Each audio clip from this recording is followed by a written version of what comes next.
We could say that all paths lead to enlightenment. And if we look into the fundamental, there really is only one practice. And that's the practice that you are primarily doing. Any practice that we completely engage with leads to the truth. And it's all begins with awareness of the body. And everyone here is capable of feeling their body. Everyone here is managing to hold the sensations of their body. No one is lacking. No one is inadequate. So whether we're practicing sound, which is heard intimately right here with the body, we're practicing space. The body is form and emptiness, two sides of the same thing. We're practicing mu, it's the whole body. The body is the anchor here and now. And depending upon what aspect of practice we are engaged in, it's always worth coming back to look at the body. Now, the body is an experience. So if we're looking from the outside, then there are things called hands and nose and ears and toes and all those bits. But from the inside, if we're experiencing the body from the inside, then all those boundaries blur.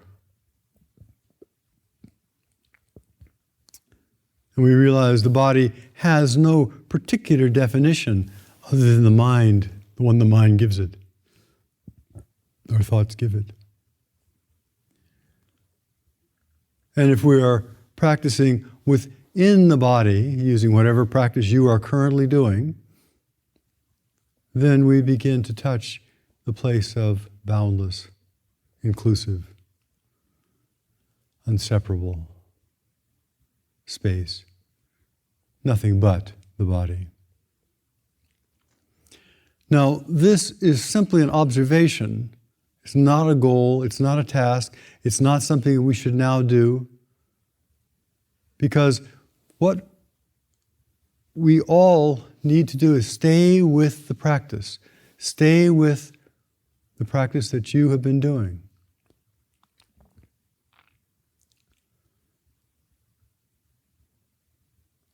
You know, as a modern people, we tend to kind of look at our practice and we want the best or the quickest, or we want the most satisfying, we want the most productive, we want the easiest. And so we start doing a practice and we are busy evaluating it. Am I getting what I want? Am I getting what I want? Am I absorbed like I want to be? Am I having the experience I want to have? And then with that practice, often the discerning mind comes in and says, no, not good enough. I think I'll try something else. Maybe if I do that practice, it'll be easier, quicker, more productive. I'll be able to be absorbed. And we try that for about 10 to 20 minutes. And then we say, oh, well, not getting what I want. I think I'll try this other practice. And before we know it, we've bounced from practice to practice to practice, not absorbing really in any of them.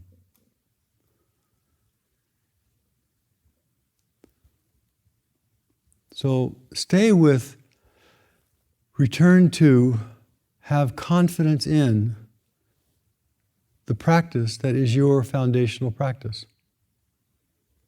And if we are absorbed and concentrated on that, all paths lead to oneness, the inclusive nature of mind. It's not the end of spiritual practice, but it's a foundation for it. So the Buddha, after his sitting under the Bodhi tree, absorbed, said, according to the Pali Canon, when my concentrated mind was thus purified, bright, unblemished, and rid of imperfection, when it become malleable, wieldy, steady, and attained to imperturbability.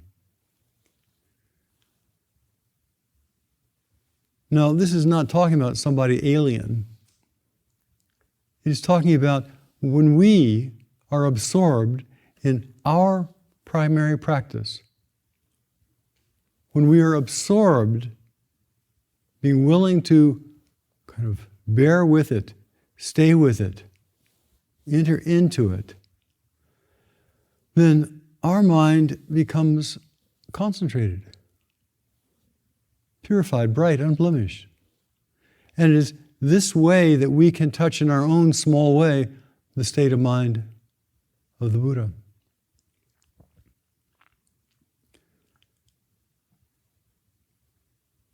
Absorption.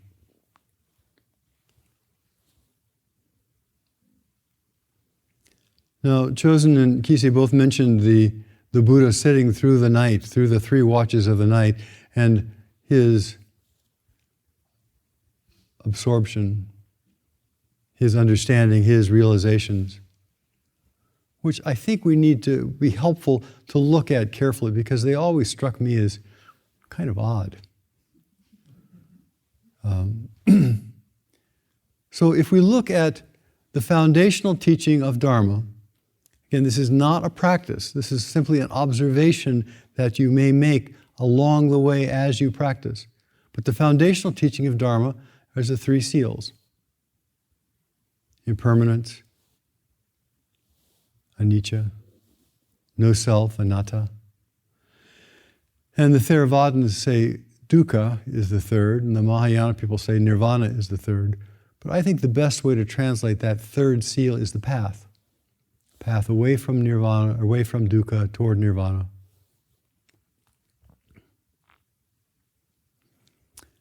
And then in all the different traditions, they talk about absorptions, the jhanas. And the jhanas are simply the practice that you are currently doing and being absorbed, being interested in it. And the jhanas are not markers, they're not goals. They're not saying, I will meditate until I reach the state of neither perception nor non-perception, the sometimes called the 10th jhana. But simply, they're ways of describing absorption. Just levels of absorption. And of course, if we're really absorbed, we don't really know. But maybe after the fact we have a sensation or an understanding. So you're practicing with your primary practice, whatever it is, with some trust, with some equanimity, some clarity. And when we are absorbed, we don't need the thinking mind. It's like if we're taking a bath, we don't need the thinking mind to cogitate how to take a bath. Once you're in the water, the thinking mind is sort of useless about how to take a bath because you're already there. So with the absorptions, we don't need to evaluate. Actually, we can't evaluate if we're in the middle of it. And if we are thinking, I am not absorbed enough, we're not absorbed. Now, with absorption, and I think all this, I'm just reiterating what's probably common experience of everyone, but we're not absorption machines. Concentration comes and goes, it waxes and wanes.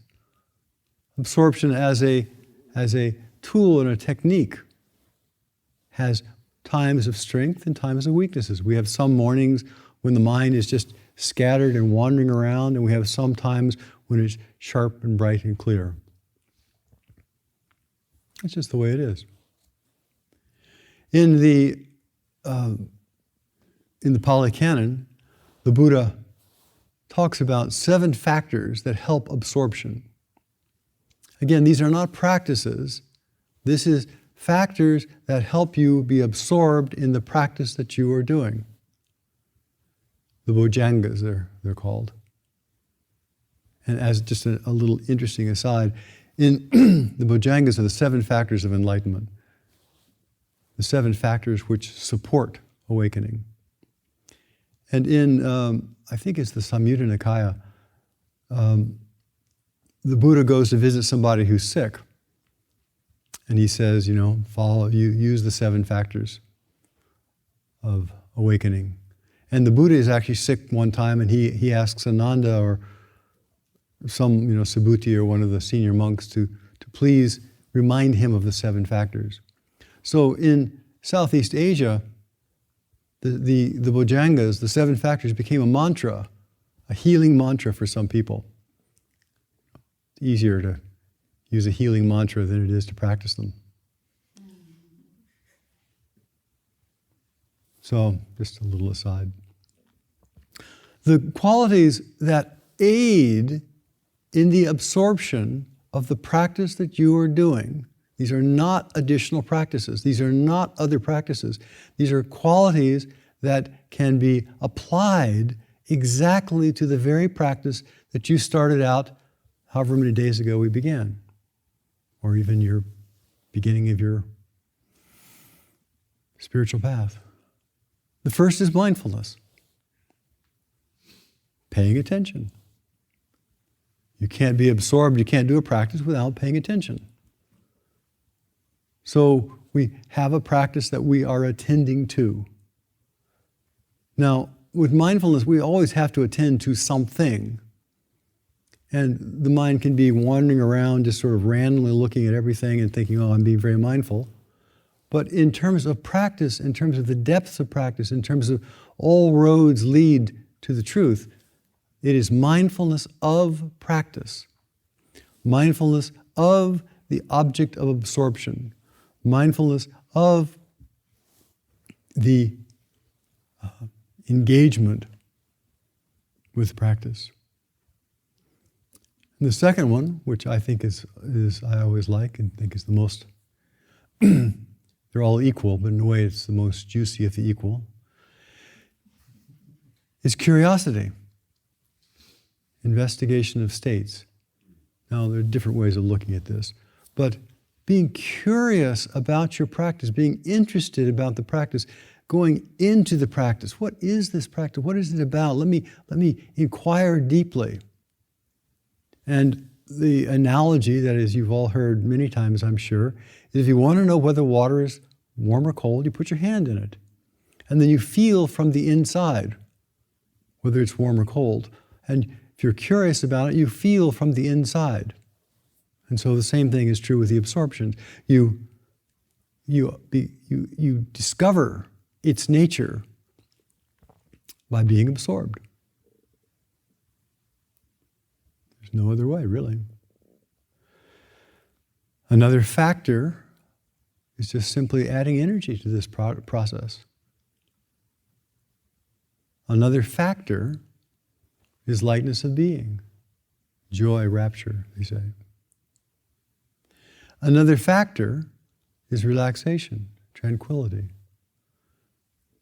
Now, we talk about, for example, relax the body, go through the body scan, relax, relax, relax. That's fine. It's a wonderful practice, and other kinds of practices of mindfulness are fine.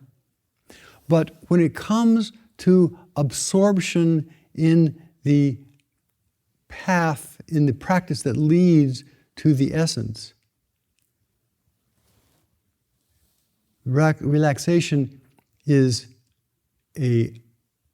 it's not a means to an end, but as we become absorbed and we stop fighting so much inside, there is a greater sense of relaxation. If we're spending time saying relax, relax, relax, relax, relax, then we're not absorbed. So again, the primary practice is absorption. Equanimity helps, and of course concentration.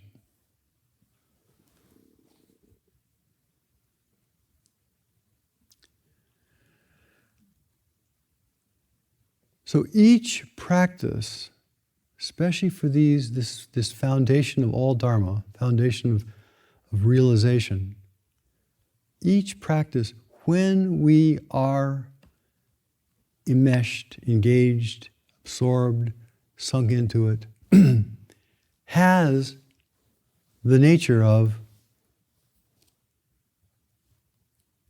liberation, truth, dhyana.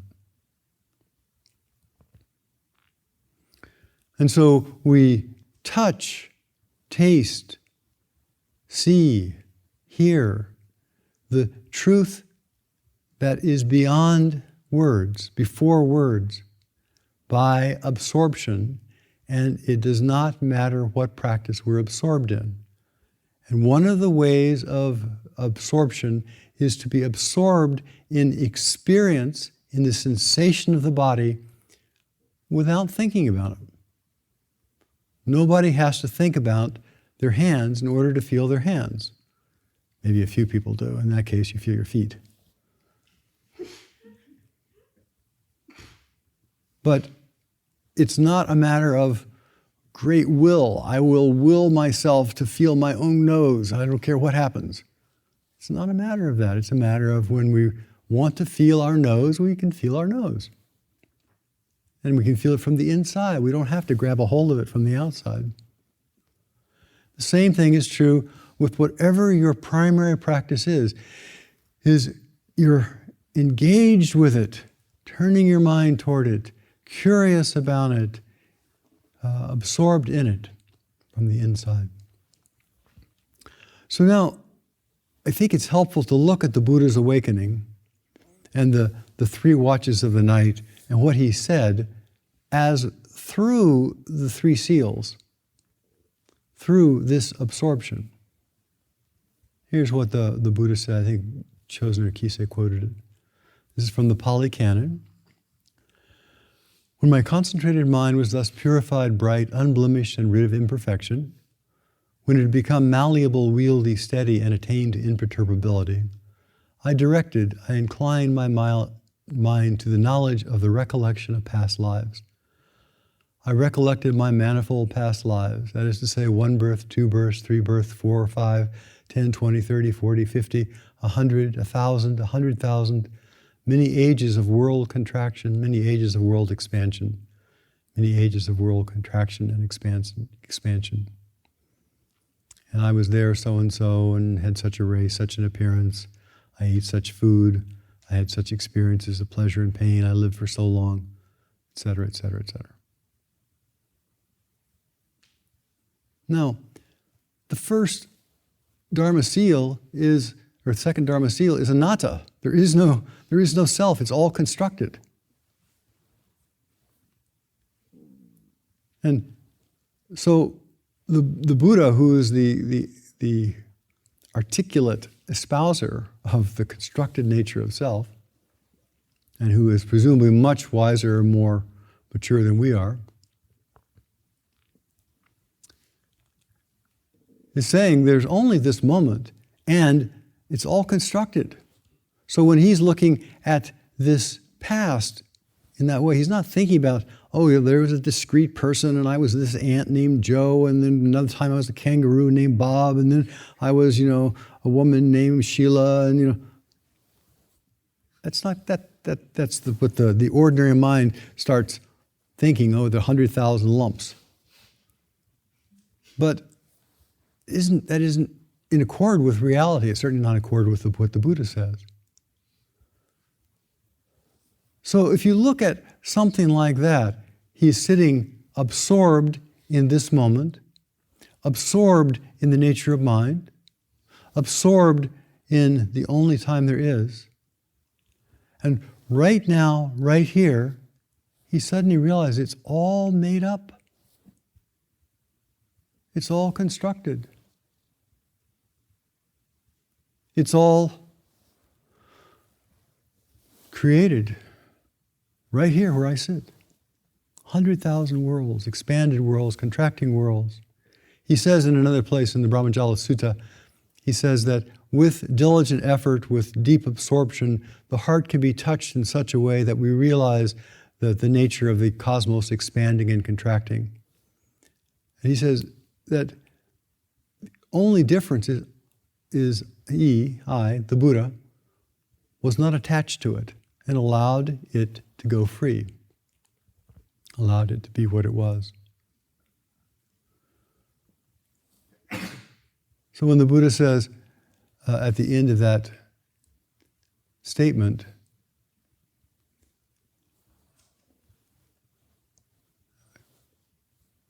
I allowed no such pleasant feeling to arise in me to gain power over my mind. That's all it means, is not attachment. Power over his mind is suddenly he saw something really interesting. He saw the freedom of mind. He saw the boundless nature. We can construct all kinds of things. And he was, I presume, his mind was liberated from the tight, narrow view of who he thought he was. And had some exhilaration. And exhilaration rises, exists, and disappears.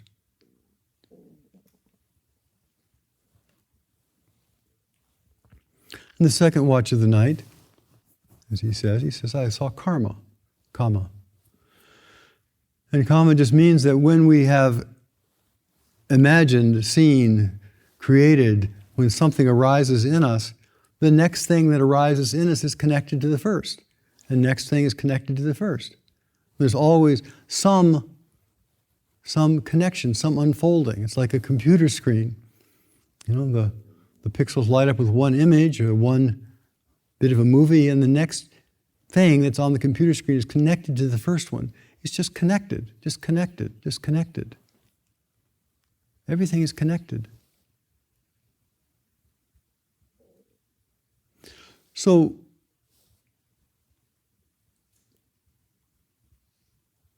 it's connected, and because it's connected, it's also impermanent, changing, shifting.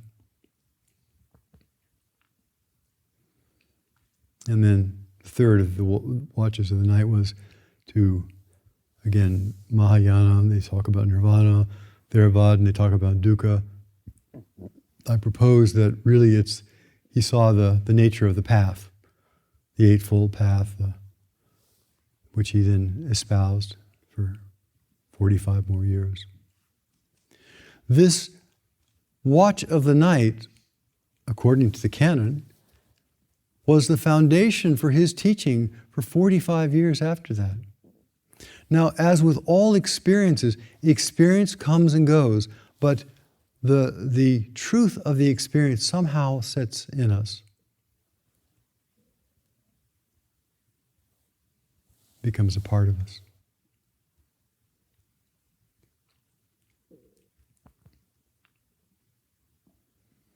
When we are absorbed in our particular practice and have a modicum of faith in that absorption and have a little bit of trust that both the path has been walked by other people and that we have some capacity to walk it ourselves, and we are absorbed in that, then along the way, different things become apparent to us.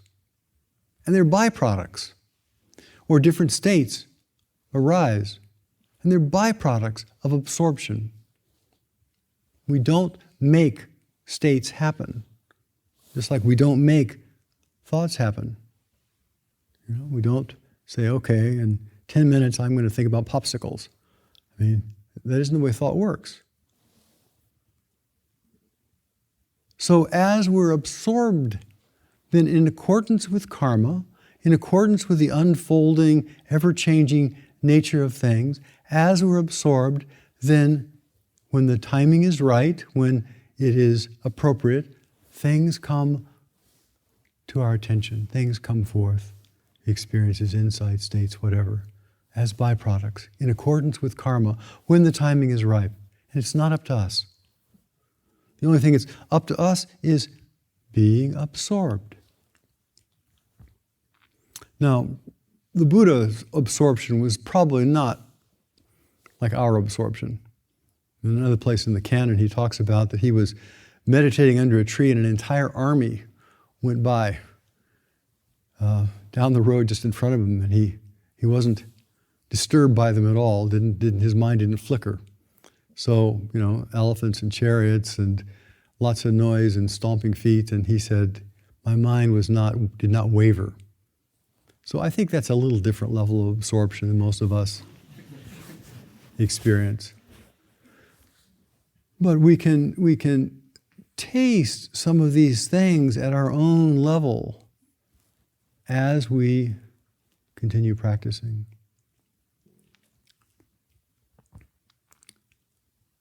Suyun, empty cloud, who was the most famous, as far as I know, Chinese Buddhist practitioner, Zen Buddhist practitioner, Chan practitioner, in the 19th and 20th century. Empty cloud. He was an extraordinary person.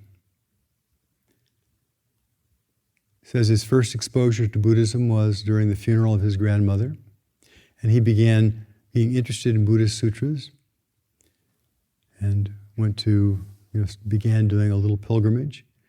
When he was 14 years old, he announced that he wished to renounce the material world in favor of the monastic life. His father did not approve of Buddhism, so had him instructed in Taoism. But he was dissatisfied with Taoism, which he felt could not reach the deeper truths of existence. So one night, when he was, young, 14, 16, he ran off, went to a monastery, talked them into shaving his head, ordaining him, and then he spent 3 years in a cave behind the monastery, hiding out from his father. And apparently he really used that time very productively. It wasn't just hiding out, but he was avoiding being taken back home. And he did a 3-year retreat. And later, he was known for pilgrimages, 3 steps, 1 bow, the pilgrimage that Heng Sure did in California a few years ago. But Suyun apparently walked for hundreds of miles. 3 steps, 1 bow, 3 steps, 1 bow. There's a story of he was at age 56, he was going to an Ango, a 12-week meditation retreat, and he fell into a river. And apparently, according to his biography, he was in the river for a day and a half, a day and a night, until some fisherman managed to catch him in his net. And he was very sick, but he sat up and said, I'm going to do Zazen. Here's what he says. In the purity of my singleness of mind, his absorption, I forgot all about my body. 20 days later, my illness vanished completely. That's 3 weeks of absorption. From that moment, with all my thoughts entirely wiped out, my practice took effect throughout the day and night. My steps were as swift as if I were flying in the air. One evening after meditation, I opened my eyes and suddenly I saw I was in brightness similar to broad daylight, in which I could see everything inside and outside the monastery. But he knew this occurrence was only a mental state, and it was not all that rare, according to him. And he did not become attached to this, but continued single-mindedly in his absorption in his primary koan, who is mindful of the Buddha, or who is it that chants the Buddha's name.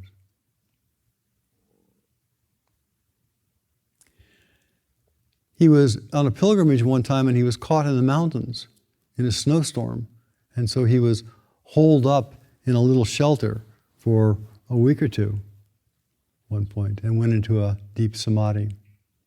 He was in samadhi for, according to his biography, 12 days. 12 days and nights of just sitting there, completely absorbed.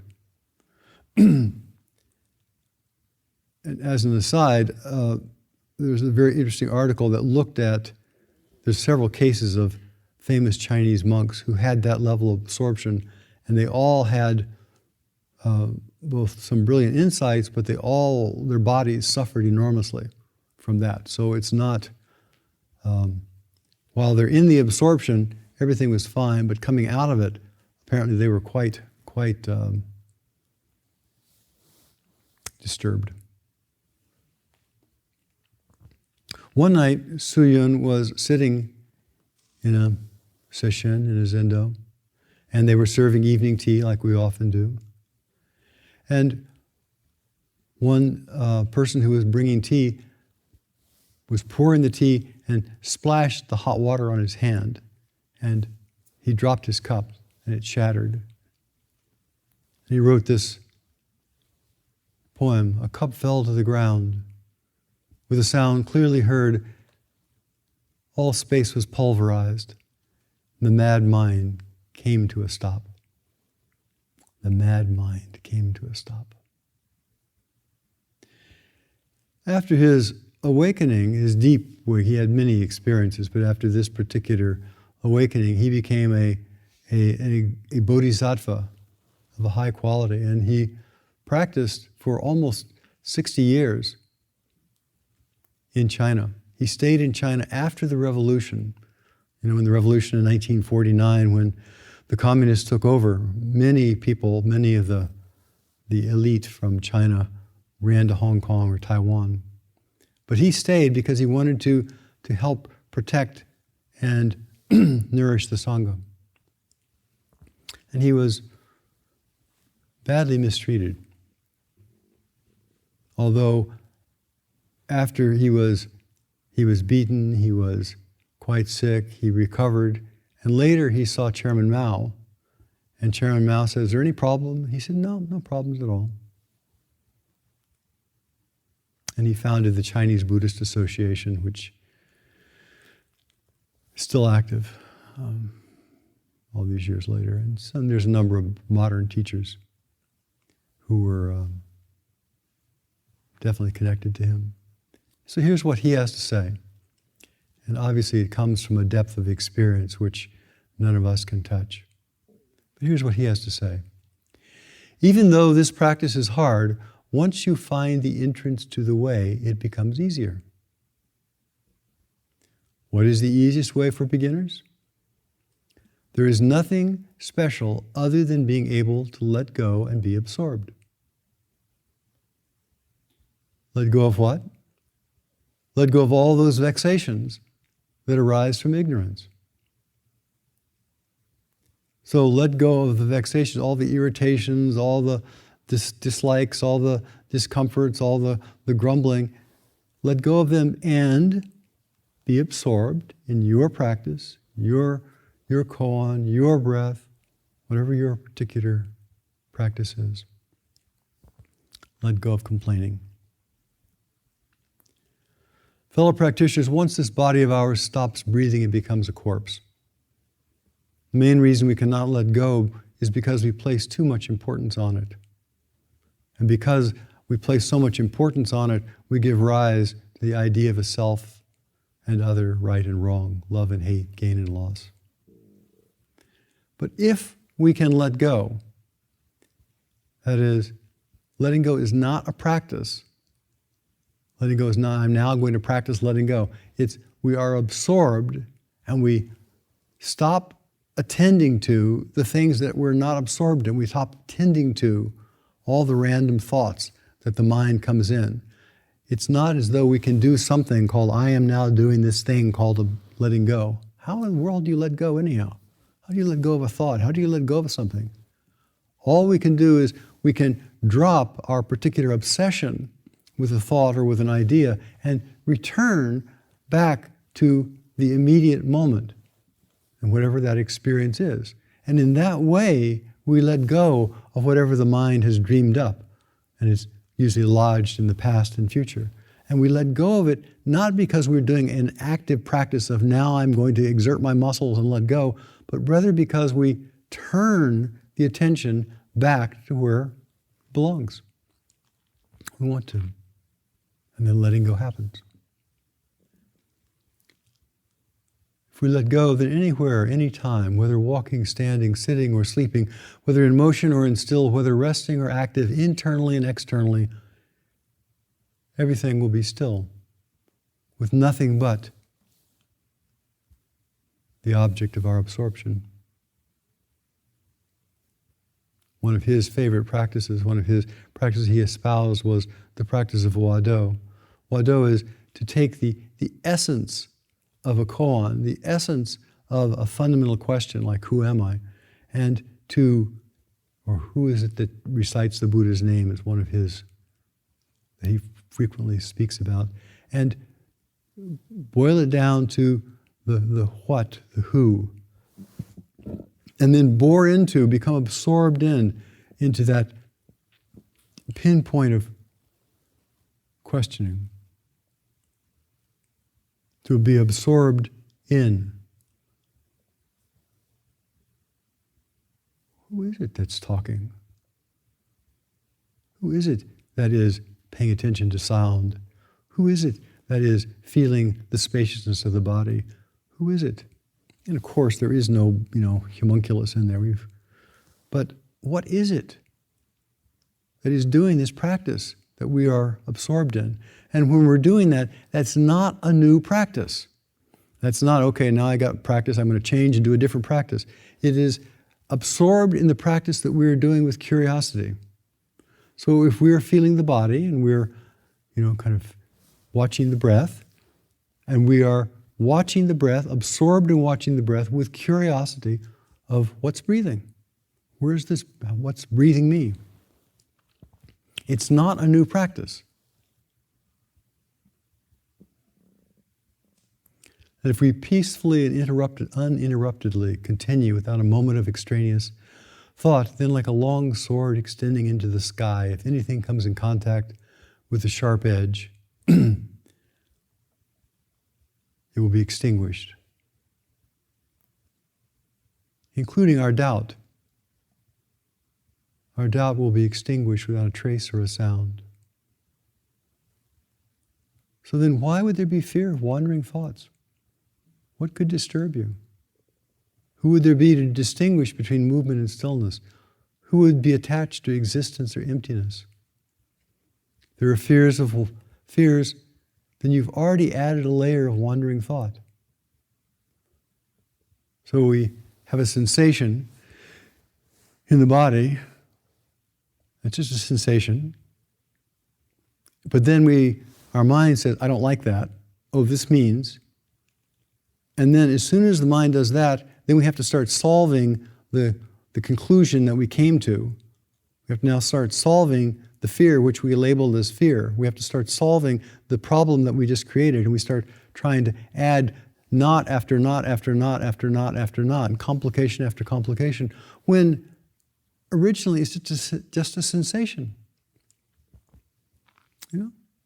Feet are cold, chest knots, stomach cramps, back does this.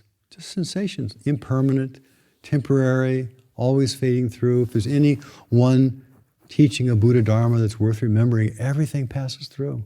Nothing sticks, even whether we want it to stick or don't want it to stick, it just passes through.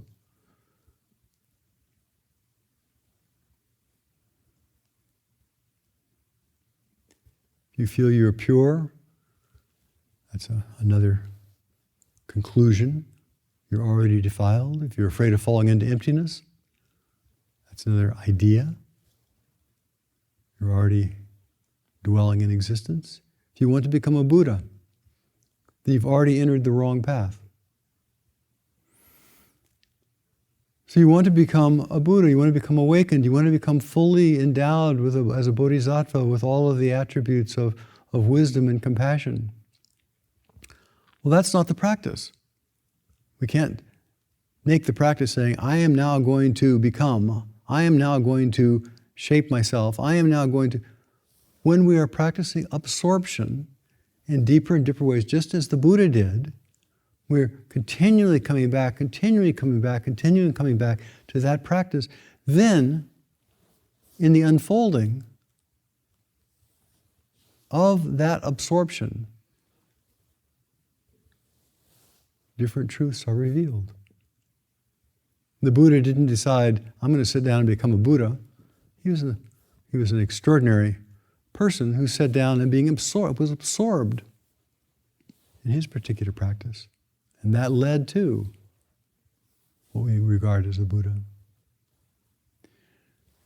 So Yun continues, therefore, if you know how to practice, then carrying water and gathering firewood are not separate from the wonderful way. Hoeing and planting fields are all practice opportunities.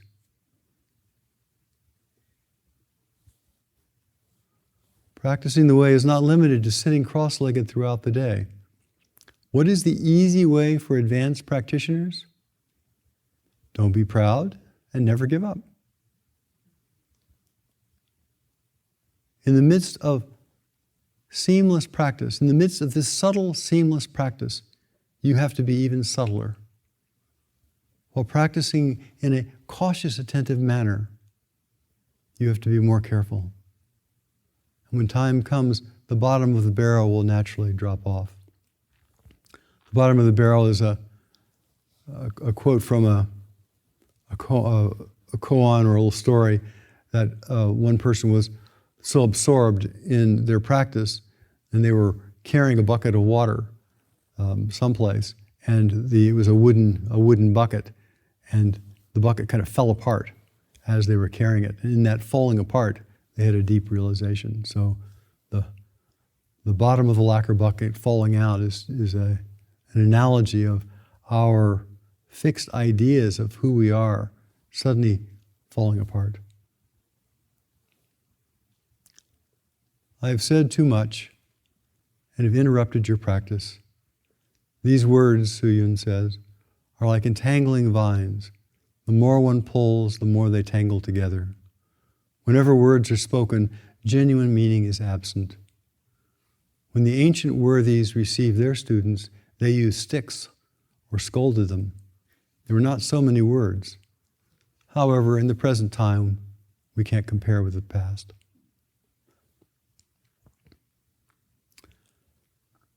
Absorption, absorption, absorption. It is healthy to make a vow in the heart, or to recognize the vow that is already in the heart, the aspiration of the heart, and to affirm that. And the aspiration of the heart, I think of as a direction. It's not a practice, it's not a doing, it is bringing to mind the direction in which you wish to grow. Bringing in mind the qualities that you hope will sprout from the practice of your absorption. A little more than just absorption. So to be clear in your heart, why am I practicing in the first place? Why am I doing that as far as I know? Of course, most of it's mystery. But to be clear what the aspiration is. And then we're here at a retreat, here at a sesshin. With that aspiration, that direction, we identify our practice and we fuel that practice with the aspiration, with the vow.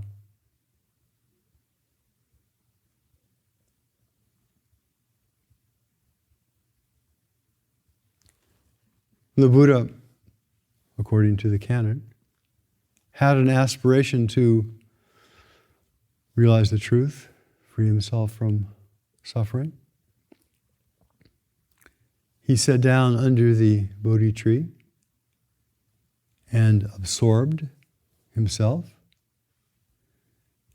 And with that intention and that absorption, in the morning, after a night of zazen, he saw the morning star.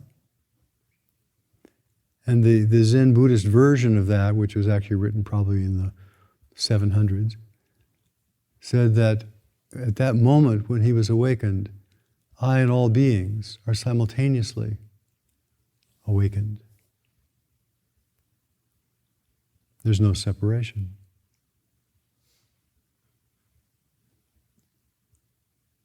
When we're working on all the koans are founded on non-separation, but they're not founded on emptiness. Maybe some are. But they're founded on the functioning, the dynamic aliveness of that non-separation, the dynamic aliveness of Rigpa, of true nature, of Buddha nature, of spacious mind. And the goal of our practice is not just sitting, becoming lumps, seeing something that is empty and pure, but how does it function? So we're here at Sesshin, and Sesshin is the kind of cultivates the ground of being, the ground of truth. But then we have to learn to function from that for the benefit of all beings as a bodhisattva, which is not separate from the ground. Anyhow, please have confidence in yourself, in the path. Have faith that even though we don't know whether it's working or not, even though we don't know the outcome, even though it is a mystery, we are walking the path of mystery. And the path of mystery, it sounds very mysterious, but it's just ordinary not knowing. The practice is absorption, absorption, absorption, without knowing what the next thing will be, just being absorbed.